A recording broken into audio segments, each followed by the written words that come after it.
మోడీ గారు ముస్లింల టోపీ మాత్రం పెట్టుకోలేదు, కానీ సిక్కుల టోపీ మాత్రం పెట్టుకున్నారు. మోడీ గారు ముస్లింస్కి వ్యతిరేకం అంటున్నారు. వాళ్ళందరికీ నేను చెప్పే సమాధానం ఇదే. ఒకే ఒక్క టోపీ 2 నిమిషాలు పెట్టుకుంటే 20% ఓట్లు వస్తాయి.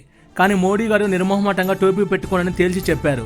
పోనీ కేవలం 2% మాత్రమే ఓటింగ్ ఉన్న సిక్కుల కోసం తలపాగా ధరించలేదు మోడీ గారు.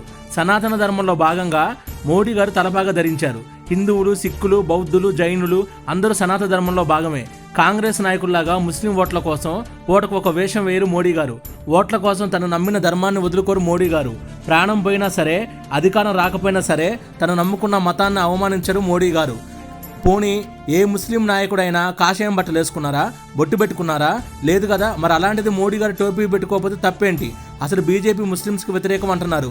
ఒక ముస్లింని రాష్ట్రపతిగా చేసింది బీజేపీ పార్టీ. ట్రిపుల్ తలాక్ని రద్దు చేసి ముస్లిం మహిళల మాంగళ్యాన్ని కాపాడింది బీజేపీ పార్టీ. అధికారమైన వదులుకుంటాం, కానీ హిందూ మతాన్ని, సనాతన ధర్మాన్ని ఎట్టి పరిస్థితుల్లో వదులుకోం.